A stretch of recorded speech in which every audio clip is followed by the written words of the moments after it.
Hey, it's Chris from JugglingSecrets.com, and in this video, you're gonna learn how to juggle 4 balls. Okay, so one of the first things that actually I learned when it came to juggling 4 balls was that the balls don't actually cross. Like, you know, the 3-ball pattern, this is what happens. Like, you go back and forth, the balls pass, you know, crisscross the whole time, right? And I actually found this out when I was like really young. I started juggling when I was 8. When I was like 10, I went to a golf tournament and I saw a kid juggling 4 balls on the practice green. So I went up and I asked him, like, how do you do it? I was really confused and stuff. I didn't know how he could do it. Like, he was a couple years older than me and he had it down perfectly. And the thing was, I thought you had to like cross the balls the whole time. So I would always try doing that and they'd hit and it would go all over and stuff. And it just never worked out. And then he told me the actual thing about 4 balls is it's just 2 balls in each hand. And this is like the hardest thing that I guess I had like a barrier when I was learning, and other people that I work with, when it comes to teaching them how to juggle, they go through the same thing. Like we always think that because we learned 3 balls with the cross pattern, that the 4-ball pattern is the exact same. But the thing is, they are independent of one another. So you'll see, like, when I get closer, the balls still kind of look like they're, you know, going back and forth and stuff. But if you watch, like, I'm trying to keep my arms fully separate. Okay, so if you actually watch this, I just grabbed a tennis ball, so you can see that this ball is gonna stay in this hand. It's gonna go up and down and this, and it's not going to, you know, cross. It's not gonna switch hands. So the actual hardest part about getting good at juggling 4 balls is just the fact that one of your hands is probably gonna be a little bit better than the other when it comes to, you know, juggling 2 balls in the hand, right? You might be right hand dominant like I am, and your right hand's a lot better. Like the throws are more consistent and the pattern goes the same. And if you notice, I do inside out for the throws. So you'll see that the ball goes in like a circle pattern within the hand, and the same thing happens on the other hand. Like the pattern goes like this, right? I hope that this video is like clear for you so that you can see this. And what's gonna have to happen is you're gonna have to practice more with your weak hand, your weak arm, than you are with your strong hand. And something that I kind of started incorporating for people was try to get to 50 throws when it comes to your weak hand. So like actually count it out. So, you know, 1, 2, 3, 4, 5, 6, 7, 8, and go up to 50. Once you can do this, you're gonna be a lot more likely to be able to actually juggle the 4.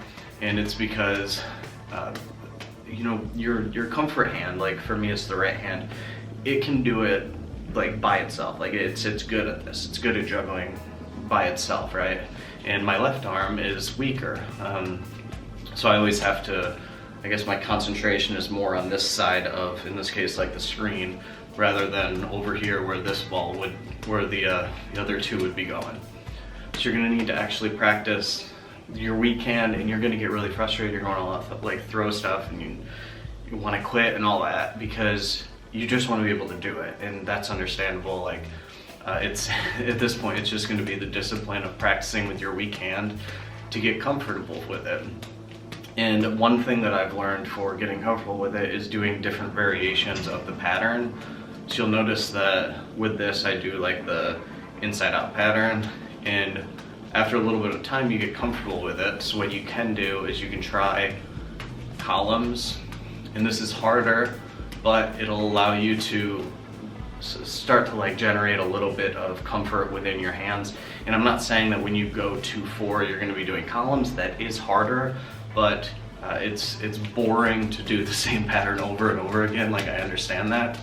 So what I want you to do is, you know, do the practice of the inside out like pattern, and then try to do, you know, maybe outside in. And look, I just dropped that.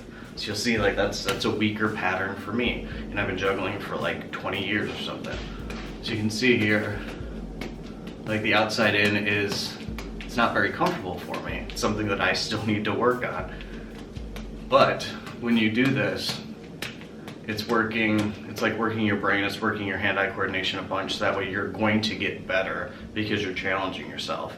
And then when undoubtedly like you do make mistakes and like you throw something out of control, you've practiced that kind of stuff. So, you know, like with patterns over here, you'll see if a ball hits a certain spot here, it's going to drop directly below. And if you've played around with those patterns, your hands are more likely to catch it. So it's not easy to do. It's not, a lot of the time it's not fun because you're going to drop a lot because it's difficult for you. But when you do this and you actually, you know, you get comfortable with that weaker hand, you'll notice that the two balls just, they stay on this side of the screen, and like all you need to do is focus on that.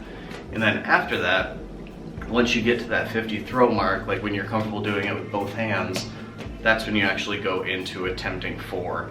And you're gonna want to start off with going like right into 4. It's just human nature. Like we want to do it right away, right? Like that's how I am. I always tried to do that.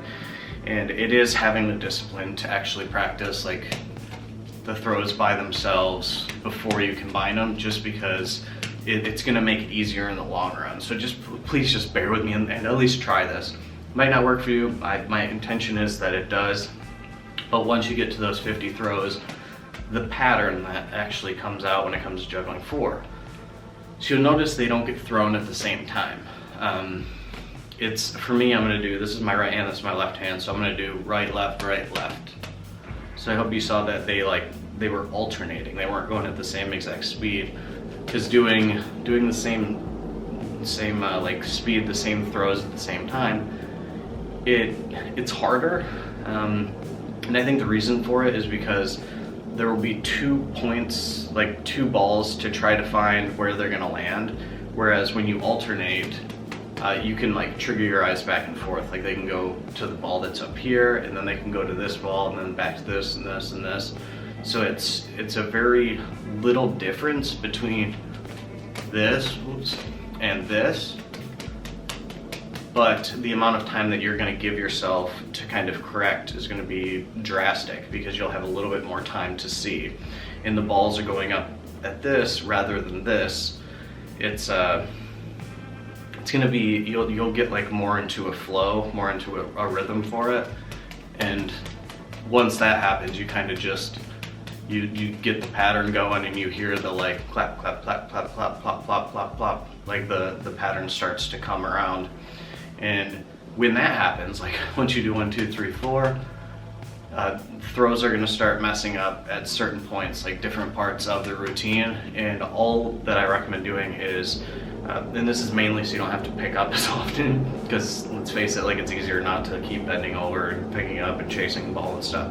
But if you do 1, 2, 3, 4, you notice that the 4th throw, you know, goes off screen or something, focus on that. Like, go to the point where you're comfortable, and maybe it's like 6 throws, and you know the pattern keeps strong with you. And if that's the case, as long as the pattern is holding up and you're not like chasing or throwing out of the control, keep going and try to kind of like challenge yourself. So for instance, like 4 is the first thing, 1, 2, 3, 4. And then after that, see if you can go to, you know, 6 throws, 1, 2, 3, 4, 5, 6. And then once you do that and you get a little bit more comfortable with it, you're gonna notice like, okay, I can get to 10 throws or I can get to 20 throws. But every time that something goes wrong, like if that happens, like you throw 2 at once for whatever reason, or the balls collide, like catch, gather, and then start over again. And you'll notice there I actually just dropped it, so I had to bend over to pick it up.